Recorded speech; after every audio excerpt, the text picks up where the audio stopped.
shouldn't be without the latest edition of Model Helicopter World. This monthly publication will keep you informed of all the latest developments, from kit reviews to engine tests, top tips, and manufacturer's information. You'll find Model Helicopter World at all good news agents, but by far the easiest way of ensuring you get a hold of every copy is to subscribe. Taking out a subscription could hardly be easier. Simply phone or fax Traplet Publications on the numbers that are on screen now, and you can order your copies by credit card or switch card. Alternatively, you can send a check for the required amount to the address on screen now. Please remember to include your full name and address and state whether you wish to subscribe to Model Helicopter World for 1 or 2 years. It's also possible to email us to order your copy. Or why not visit our worldwide website, where you'll find all the necessary subscription details. Don't delay. We're waiting to welcome you into the global family of Model Helicopter World readers today.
Welcome to Modeller's World Helicopter Videos. This action-packed series will guide you through the fascinating and challenging world of radio-controlled model helicopters. No matter whether you're flying a full-size helicopter or your favourite model, always insist on safety, which starts with well-built and maintained top-quality products. The Modeller's World range of helicopter videos has something for everyone. For the newcomer to the hobby desperately seeking knowledge, there is a video to suit you. More experienced pilots are catered for with videos covering advanced, competition and 3D flying. There is also something for the scale enthusiast, and in addition we have a range which takes a close look at the products available. So without more ado, it's off to the departure gate.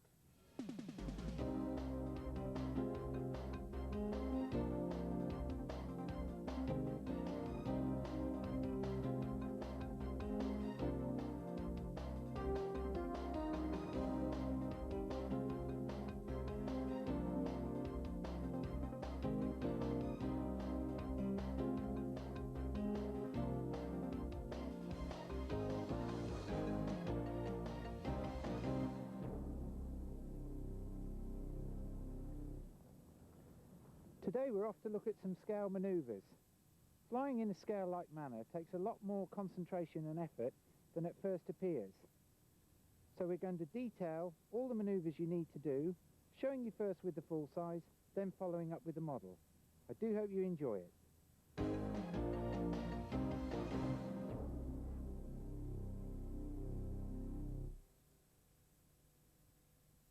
Before we start our scale flying and full-size flying today, let me introduce you to the machine we'll be using. It's a Bell 206B Jet Ranger, powered by a 420 horsepower Allison turbine. Before we fly full-size or model, it's best to check it over. It's called the walk round, and I'd like to show you some of the features that I concentrate on, and also some of the features you might like to copy for your scale model. Starting off on the door, the hinges easily modelled, the rivets round, the perspex quite simple. Down here we have the static vent, used for supplying information for airspeed. We check the condition of the perspex, make sure there's no cracks and we can see through it. Running along the front to our rivets, up to our vent, You've seen them all on all the model kits. Well, this vent here is to allow air through into the cabin to demist the windscreen. Moving down onto the pitot tube, and that is the other part of giving airspeed indication. Check that there's nothing in or around it, and on your model, leave it silver, don't paint it, otherwise it looks wrong. Moving round the canopy, there's another static vent, as I said earlier. Up onto your VHF aerial, and this little fella here, grey and ugly, is actually the outside air temperature probe. Skids, general condition, why not check them on the model, see if there's any cracks or anything broken. On the full size, they paint a sort of black tar type substance for a little bit of grip. Try that on the model, it's a nice feature, you might enjoy it. Moving along, an enormous amount of hatches, and it's only a small jet Ranger. First one here is in for all the servo controls. The pilots check it, I don't know, but when you're working on your panel lines, on your model, at least you know what they're for. The one behind that again opens, and that lets you in to see the main transmission. The pilot will be checking for the oil level. You haven't got to do that on most models because they haven't got an oil-cooled transmission system, but it's worth when you service your model to have a look and see if you've got any gears going or any abrasions. This fella here, that is just your inlet for your cooling air. The engine hatch here, if you notice this grilling, you have it on an awful lot of models. Some of it's stuck on, or you can cut out the panels and put in the wire mesh yourself. It's quite important, it allows for the engine cooling. Moving down onto the Schmoody flares here, and they're used if you lose an engine at night, they're to light your path. The fuel tank extender here is used to get extra fuel into the tank, and it was a modification put on later. Working back, you've got the cabin heater, which is fairly sooty on this one because it's used quite frequently. Moving on from our rotating beacon, down along the rear tail. The tail drive runs across the top of the tube, whereas on our model it runs inside. Also notice down here there's no big hole for the starter extension. Onto the horizontal stabilizer, which is inverted with the navigation light fitted on the end. Markings are quite useful. There's a registration at the front, and coming along here we've got a British flag on this one. Quite useful because it's made in England. Vertical stabilizer, check its condition. Again, with the full size, as with the model, if there's a lot of vibration coming through here, you've got a problem. Sort it out. Don't leave it too long. Tail light here, it's just a white light. Don't put a flashing light down at the back. It doesn't, in Europe anyway, have it that situation. Moving on from the tail navigation light, we've got the tail empennage. Tail blades, again you can put some markings on. You've got some weathering. The functioning of the tail blades is very, very similar to the models. Push-pull system increases or decreases the pitch. They also flap. Along this side, much the same as I've just shown you. To the back area here. On a concept, very useful this. Cut a panel in, make a door, and you can put your starter extension in and you can see when it fits inside. On the full size, this is where the storage area is. For things like cow blanks. They're put in there to stop birds nesting in the helicopter if they're left for a long time. And all the others. All of them have these features. Remove before flight. If you don't, you know about it. The baggage compartment, as I've shown, a very useful device. More vents and grills here, and now this part is done a lot easier on your model than it is on the full size, because you can look in from the top. I, however, have got to climb up onto the machine.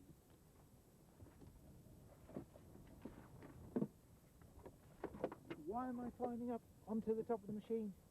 In order to check my rotor head, all my push links and all my control inputs.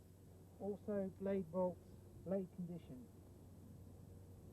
You can see the wind flapping the blades, and on here are the droop stops to stop them flapping too far. The checks on the main rotor head are the same for the full size as they are the model. Here we are, back at the cockpit, ready to do our internal checks before we go off and do our flying sequence. So come and join me inside the cockpit.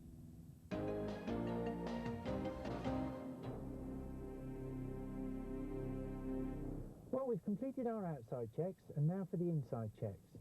I use a checklist. It's not very great, it's two-sided, but it's sufficient for me. Why don't you use one with your models? The basic instrument layout for you. This is the artificial horizon. If I power it up, blue for the sky, brown for the ground. There's the airspeed, there's the altimeter, and there's the heading. If I lose an engine, I also have a warning system. So now you know what the bank of switches at the top of the canopy are for. This is the rotor brake. Before we do any flight, we do a full control check. We release the frictions, and once we released, we move the controls to check there's full and free movement, and that the rotor blades are doing the movements that I'm requesting of them. Once we have set the radios, we're ready to start. So it's headsets on and off we go.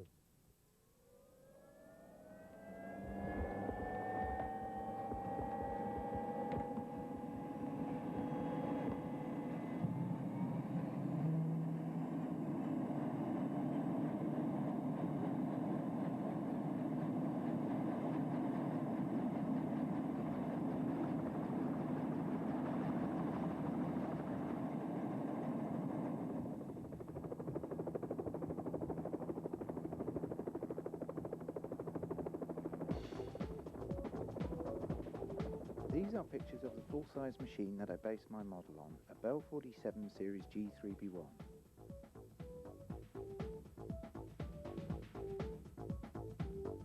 Features that I've incorporated into my model include a scale rotor head with a weighted flybar.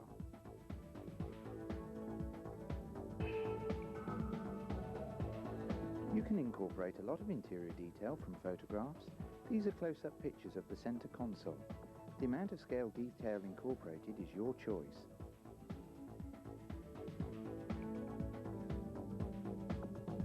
Note the overall colour scheme with the white fertilizer tanks. Now to the model. Let's walk around checking the condition of the machine and noting some scale features. Careful painting gives crisp lines on the fuel tanks.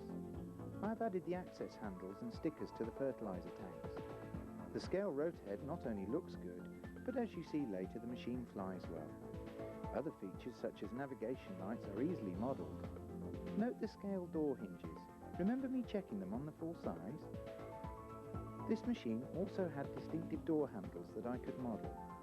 Notice the aerials and lights under the front canopy. Check all your model features are secure before flight. Moving inside, and notice the scale detail on the centre console. Back outside, and a working landing light is a nice scale feature. Moving rearward and check all your mechanics are secure. Examine the tail boom and fittings for cracks and damage either from previous flights or transport damage.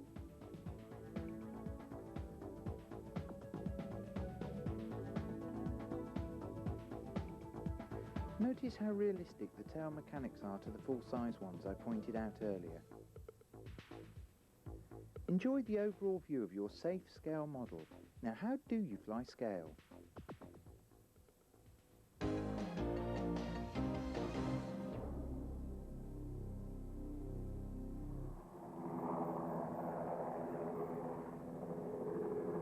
This, I assure you, is a sight rarely seen on full size.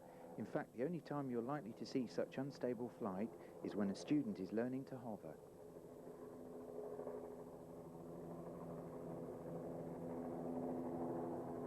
An approach like this will ensure the pilot looks for another profession, so please don't jerk your model round like this.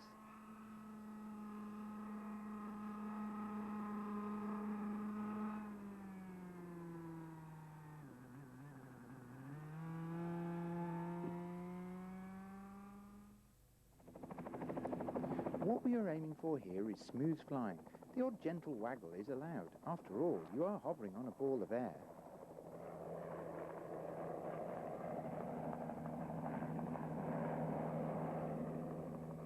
Try and get your flying to look smooth and controlled.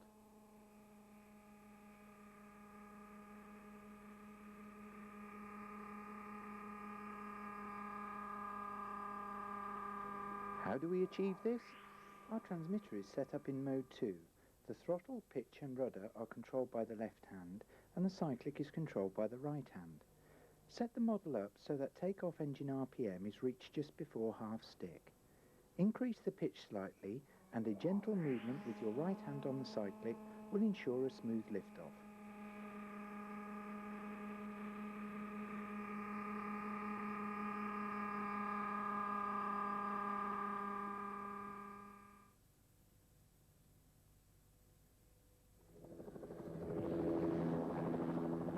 The nose in circle demands a high degree of coordination between the cyclic and rudder pedals.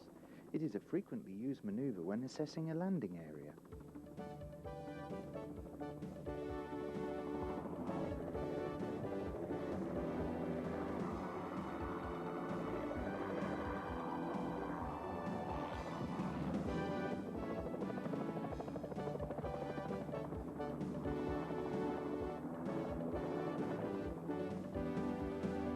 From the cockpit you can see just how much cyclic movement is required. The black top of the cyclic control stands out in front of my white jersey.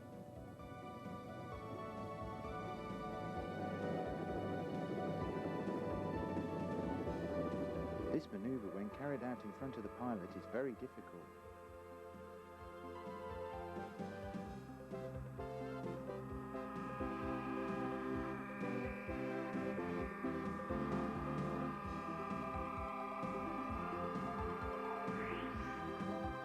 Initiate the manoeuvre by banking the cyclic in the direction of travel, then add a small amount of opposite rudder and you will effectively side slip around a fixed point. You will find that you will need more power as you turn downwind and less as you come across and into wind. The secret of the manoeuvre is to position the machine where you want it to be, then pedal it around the fixed point.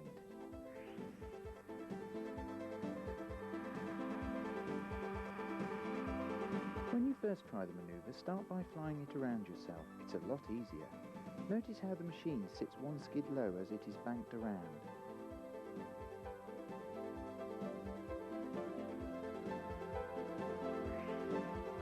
You will still need to be coordinated. Notice how both my hands are working in the same direction once I have the machine moving in the right direction. The cyclic leading the rudder throughout the turn. Also note the large power change needed as I come through the wind.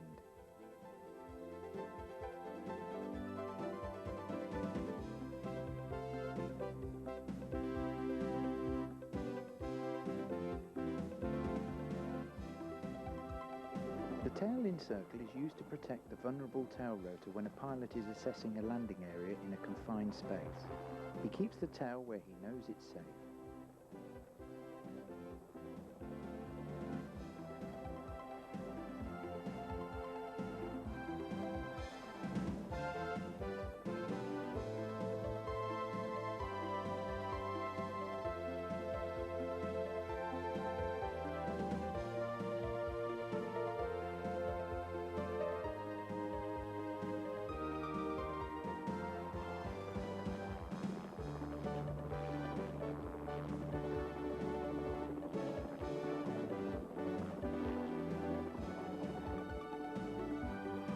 The manoeuvre demands the same coordination as the nose in circle, with the added difficulty of moving the body of the machine in a wide circle.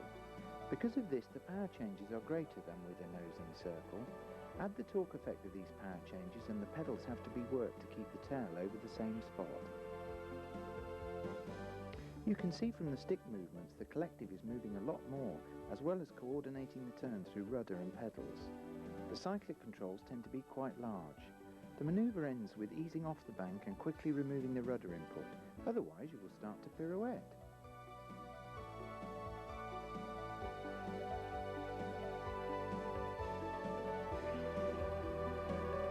Again, when you are initially learning the manoeuvre, you can turn the model about yourself rather than in front of you.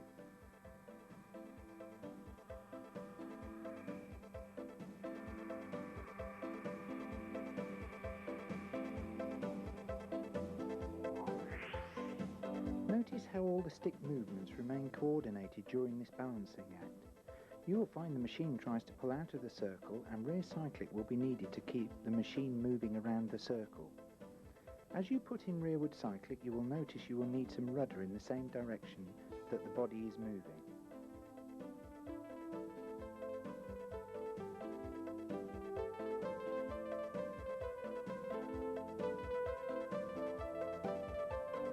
The pirouette is a manoeuvre used when a pilot wants to have a 360-degree view of his surroundings.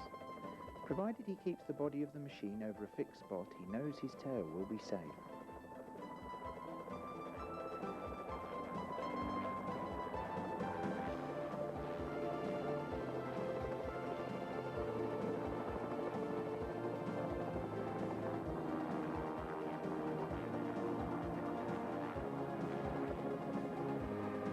With the model, it is a great manoeuvre for coordination practice. That is, if you don't cheat and add channel mixing.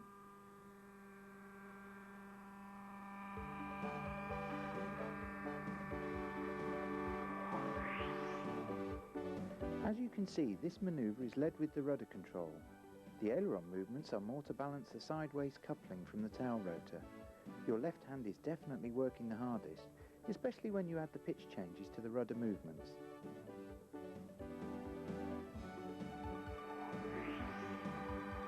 Don't forget, the idea is for a controlled look around the area.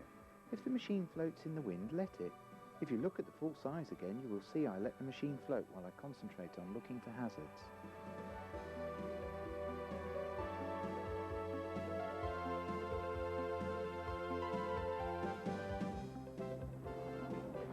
The rationale behind this manoeuvre is to land on the only safe area, which happens to slope.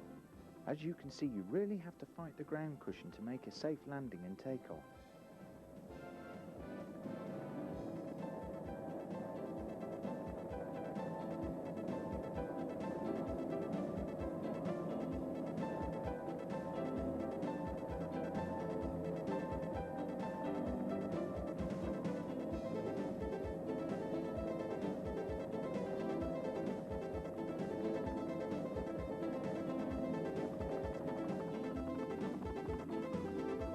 As you saw with the full size, relax and be patient with this manoeuvre.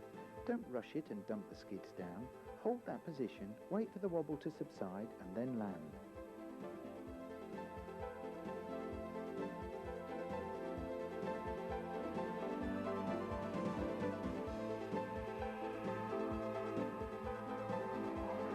Once you have established a steady hover, lower the machine until one skid is touching the ground.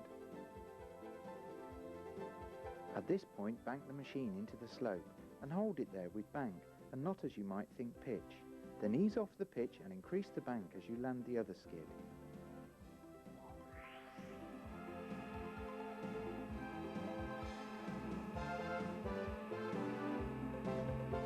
The takeoff is the reverse of the landing. Hold the skid into the slope with bank and increase the pitch. Once the first skid is free, ease off the bank.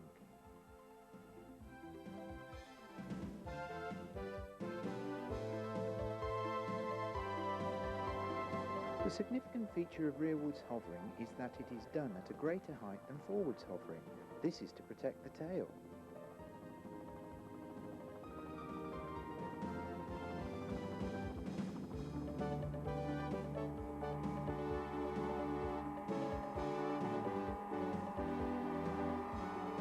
Notice how all rearward movement is arrested before landing.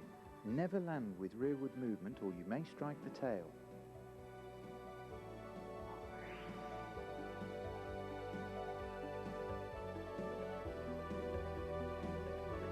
The secret to safe landing is to hold the pitch until you have the machine steady, then start easing off the pitch, and a little forward cyclic will ensure any residual backward movement is stopped.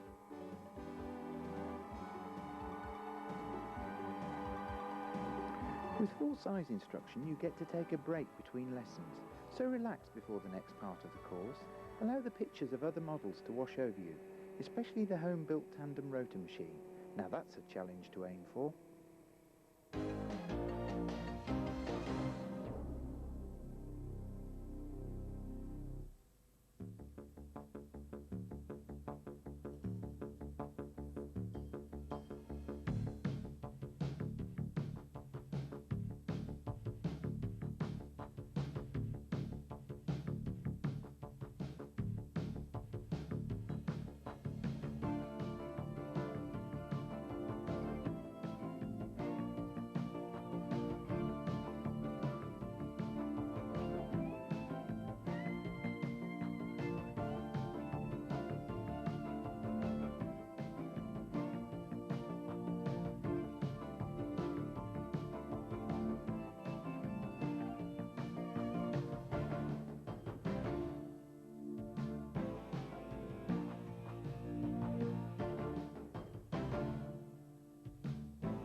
Relaxed? Good. Well, it's the end of hovering and into the circuit and upper air work.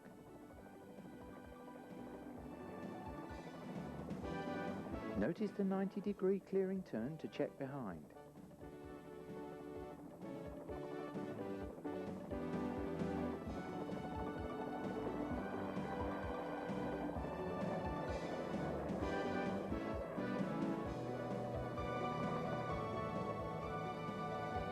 Don't make your circuit too fast. The Jet Ranger is flying at over 100 miles an hour, and look how slowly it appears to be flying.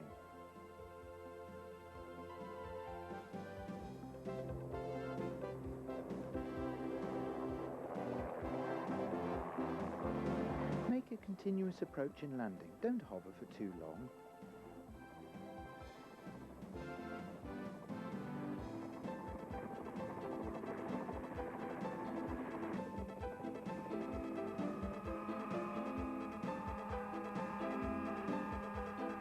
Make a gentle transition from the hover and coordinate your turns to make them smooth and not jerky.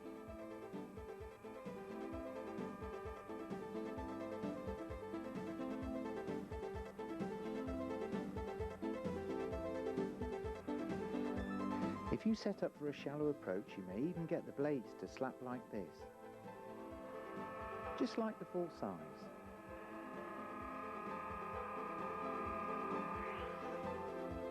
The secret to a smooth transition is to use forward cyclic to start the machine moving.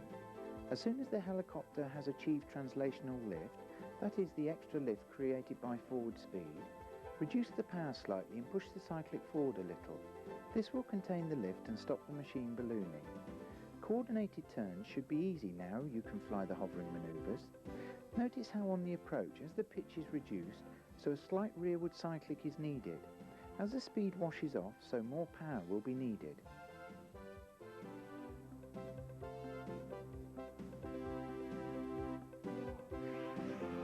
Don't forget the clearing turn.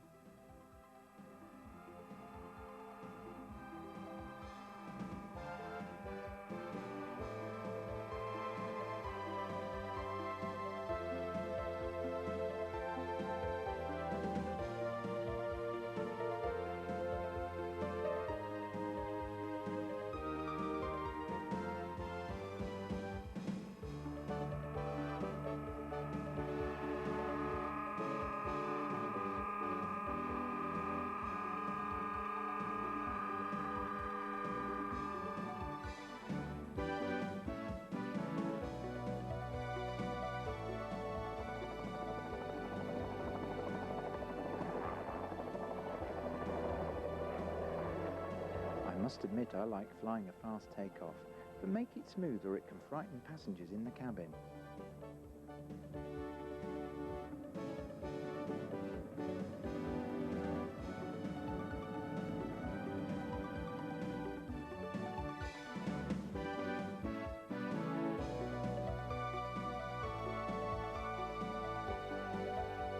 The idea is you hover, accelerate, then stop in one smooth, continuous manoeuvre. This is a very difficult manoeuvre to achieve smoothly, especially with a flybarless model. As you can see, you need to smoothly coordinate all the controls. This is the reason for flying this manoeuvre, and it is used during tests to allow the examiner to assess the candidate's coordination and control of the machine.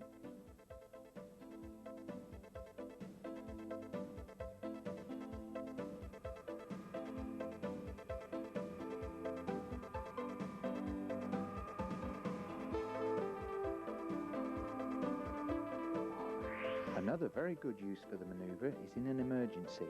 Once I was crop spraying at a site near a railway. I had taken off a lot from the site that day. One run I wasn't looking ahead as I took off. When I did look forward, my path was blocked by a passing train.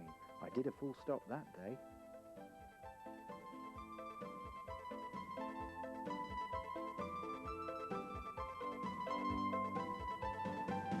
This manoeuvre is designed to allow pilots to fly safely in and out of confined spaces.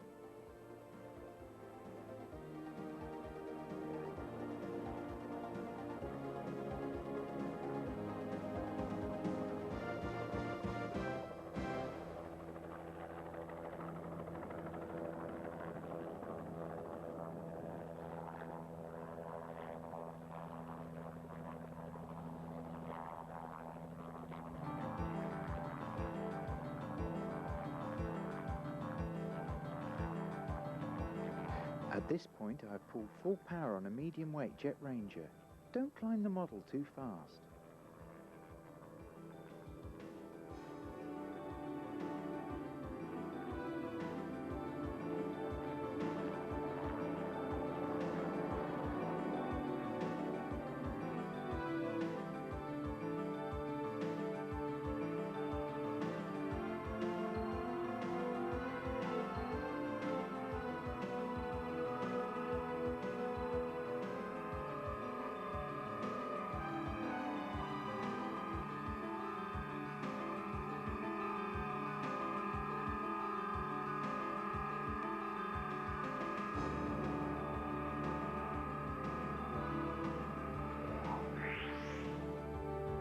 The secret to this manoeuvre is to make your approach steep and constant. Aim for the far side of the clearing and keep inching slowly forward and down. Try to hold on to your translational lift for as long as possible. Notice how near to full hover power I'm using to control the approach. Don't allow the model to descend too quickly, or you may run out of power at the bottom. Simulate the confined area using bamboo canes pushed into the ground in a large ring.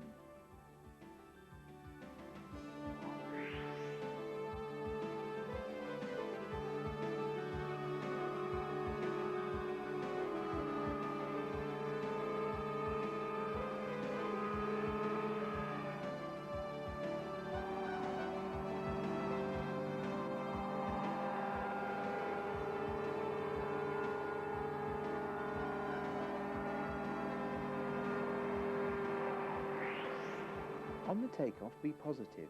Once you have established a steady hover, then positively apply your power and climb vertically.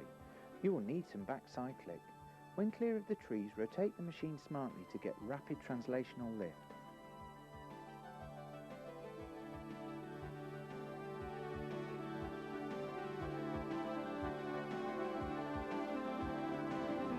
This is one of my favourite scale manoeuvres, probably because I did so many crop spraying.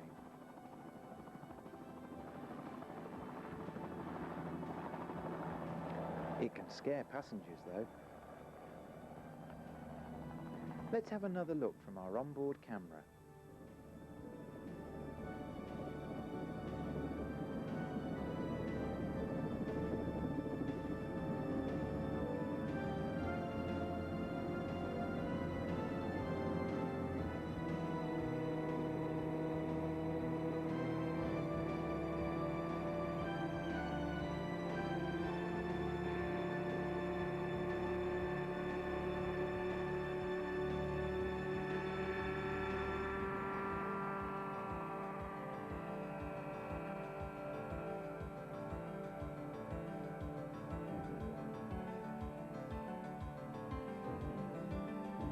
By the way, notice the blade slap?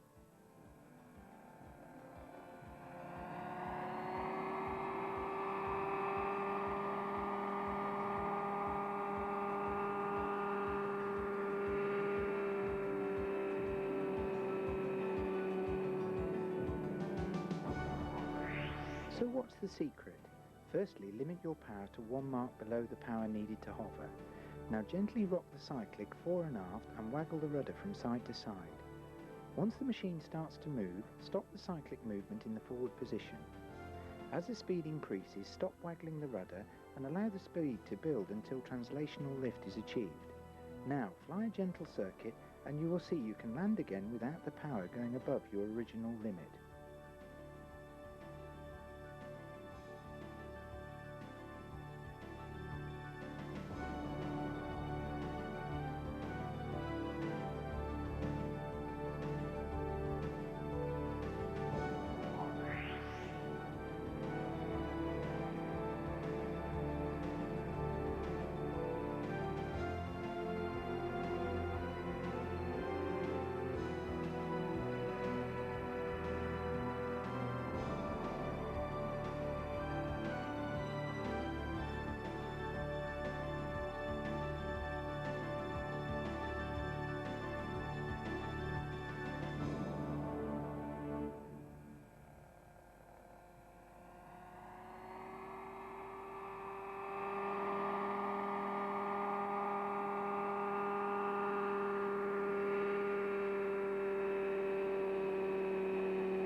run on landing is a good way to end a limited power circuit, and you can hear the blade slap.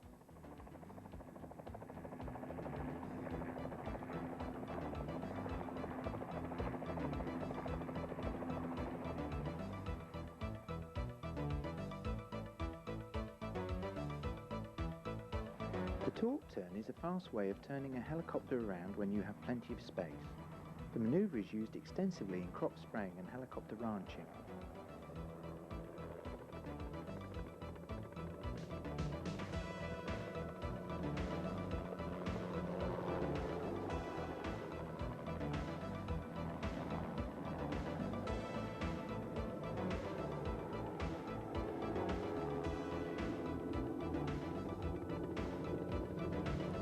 It is a manoeuvre best done before your passengers have eaten food.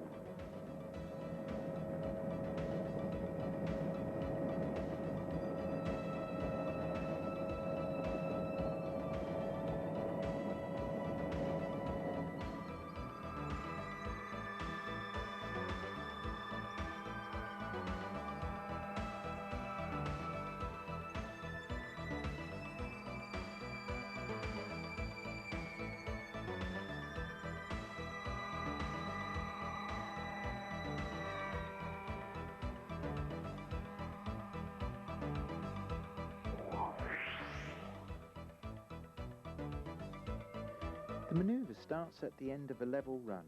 Pull in back cyclic until the helicopter stops climbing.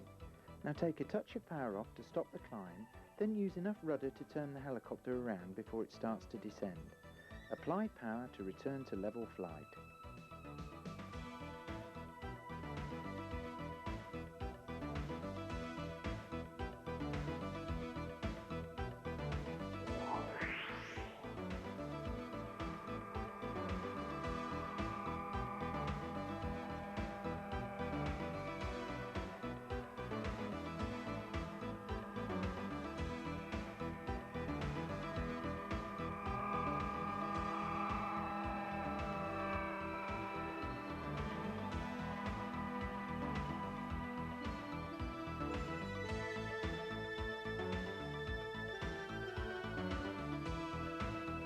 The birdcage turn differs only slightly from a torque turn in that its use is primarily for turning the helicopter inside a confined area.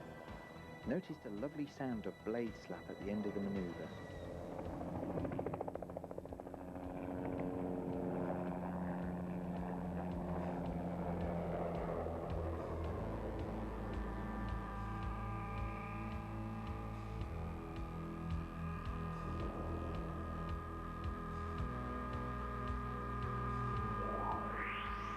What we are trying to do is to fly a very slow level turn. Unlike the torque turn, don't let all the speed wash off, but fly the turn at minimum speed and coordinate the rudder in the turn.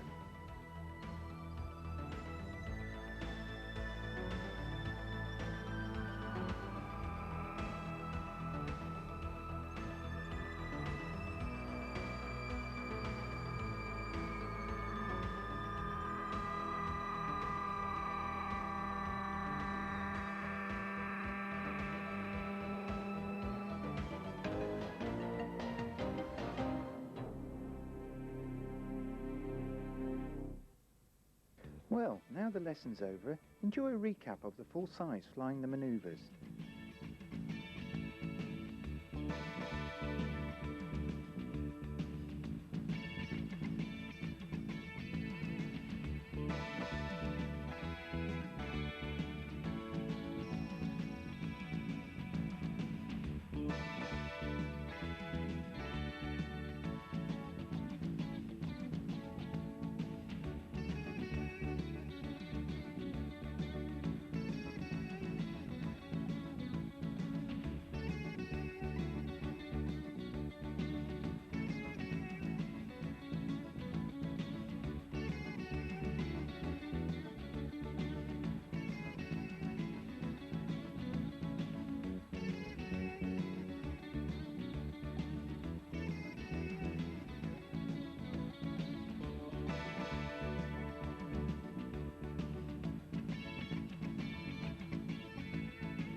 I hope you've enjoyed this visit to the fantastic range of Modeller's World helicopter videos. If this was your first visit, then I'm sure you will be thirsting for more knowledge. And the best way to satisfy that thirst is to buy Model Helicopter World, in which you will find a wealth of information along with details of other videos and books in this range. In the meantime, I'm off flying.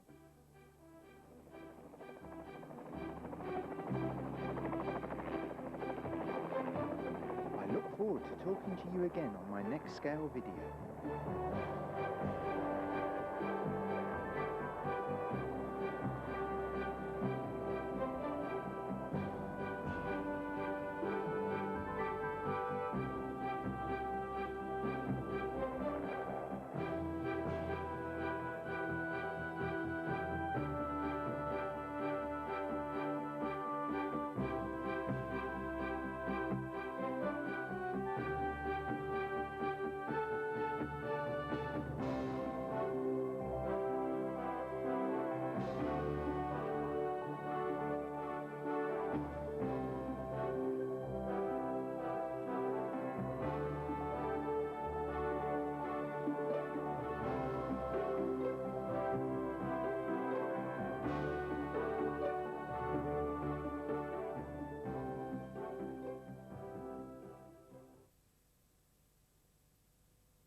Robbie Schluter's new range of model helicopters has something for everyone, right through from the beginner to the expert, with all the features a pilot could require. If you're thinking of buying a model helicopter or upgrading your old one, then this video is a must for you. See the entire range in detail and enjoy the superb flying as our expert pilot takes the new models to their limits. Call us now to order your copy of Robbie Schluter helicopters. To receive your copy of our free full-color catalog detailing our extensive range of magazines, books, videos, and gifts, simply send a check or postal order for the correct amount to the address on screen. The new range of Kyosho helicopters has so much to offer that they had to make a video to demonstrate all the outstanding features. The current range has been developed from the highly successful concept series of 30 and 60 size helicopters, and this is your chance to see them both in detail and also in action as our top pilot puts the new models through their paces. Phone us now to order your copy of Kyosho model helicopters. Don't forget, you can buy your copy of Model Helicopter World from your local model shop or simply call us direct